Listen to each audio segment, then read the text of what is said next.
Good afternoon, students. Let us discuss dynamic memory allocation. One or two codes we will see which are related to dynamic memory allocation.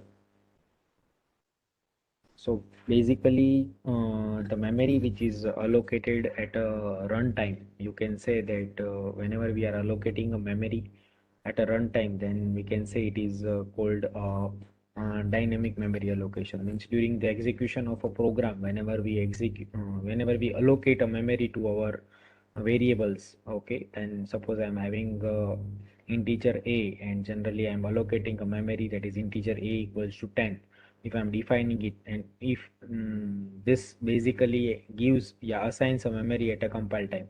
But if I want to allocate a memory at a runtime, then I have to use this dynamic memory allocation. So he'll allocate some memory from the heap, okay, that is nothing but an empty area from the memory. So if I'm having a memory like this, and this much portion, okay, whatever I have mentioned on the screen, that portion is, for example, empty, then this heap, that is an empty area, and from there the memory is allocated to you, okay. Memory can be accessed only through the pointers. That's why we are defining, whenever we declare a pointer which is related to dynamic memory allocation, then we declare a pointer always. So when the DMA is needed, so it is used when the number of variables are not known in advance, because we don't know that what is the number of variables, yeah, what is the size of variables in advance, okay, and if there are larger in size, then that time we require this dynamic memory allocation. Memory can be allocated at any time, but and can be released at any time during the runtime. Okay, so this is the basic need for dynamic memory allocation, where we are trying to allocate a memory at a runtime when the number of variables are not known in advance or they are larger in size, and we allocate a memory from the heap. Okay, that is nothing but the empty area from the memory. So there are two functions which we will deal with. One is called malloc and second one is calloc. Malloc is basically used to allocate a fixed amount of memory during the execution of a program. Okay, so whatever the size is defined by us in bytes, so that much number of memories would be allocated from the heap, okay, with the help of pointer. If that memory, means we are trying to allocate a memory with the help of malloc, and if that memory is free, then it will return the pointer of that free memory. For example, this is our memory and this much is, for example, 2 bytes, and we require 2 bytes, okay, this memory is free.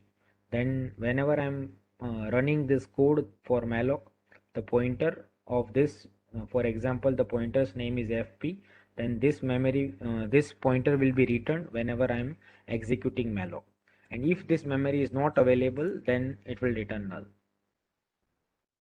Allocated memory space may not be contiguous. One more thing is there, may not be contiguous. It means that this is a memory, for example, I require 4 byte, so 2 byte is free here and 2 byte is free at the bottom. So the allocated memory is not contiguous, need not to be contiguous, means you can be allocated 2 bytes at this position and 2 bytes at this position.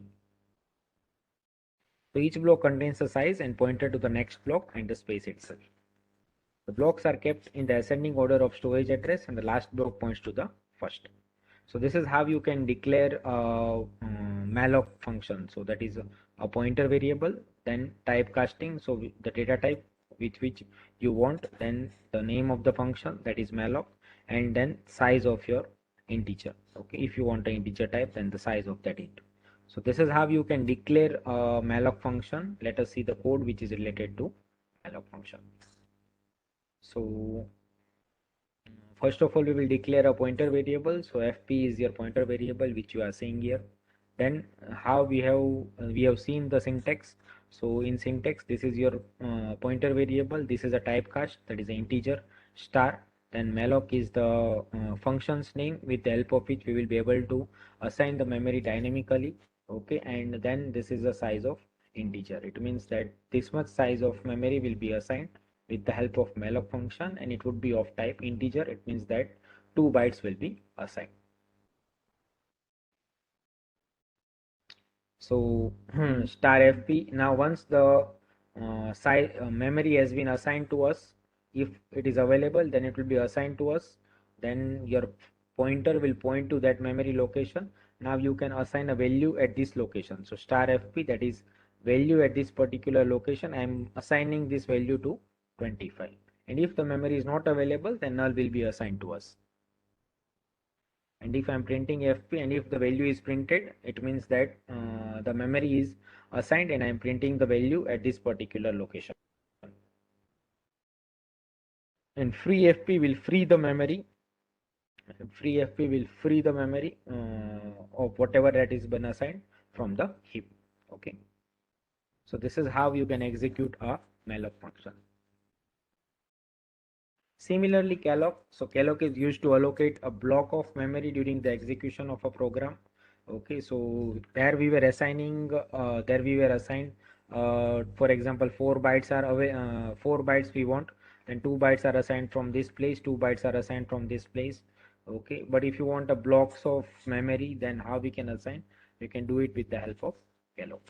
Okay, one argument is extra, that is number of blocks we need to specify. Okay, that from the memory we want this much number of blocks.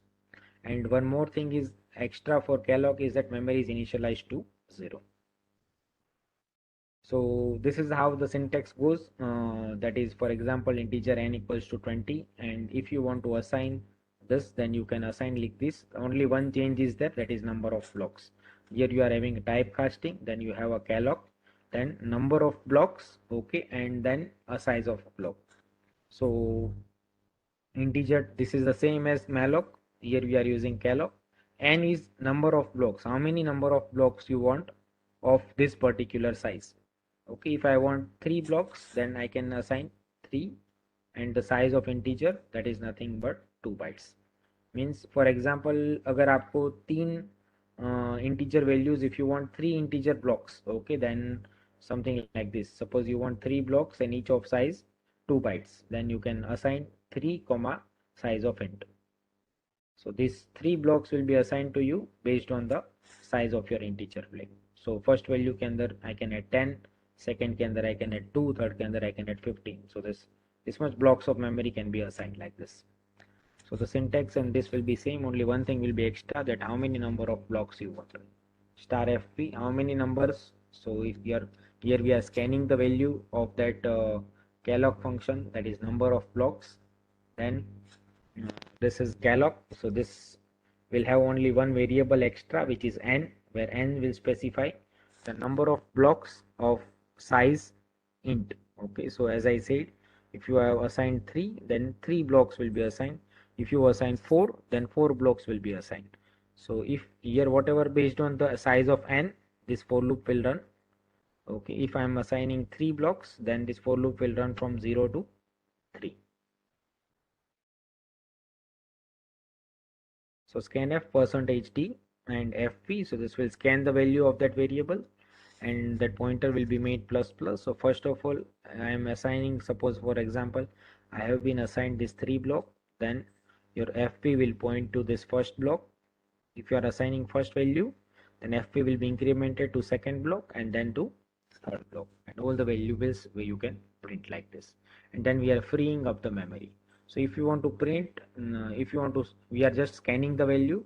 So that's why here we have scanned. So how many numbers? For example, 3. So 3 value we have scanned, 1, 2 and 3. Later on you can also print the value of that pointer, that is fp. But basically the idea is to understand how the calloc as well as malloc works.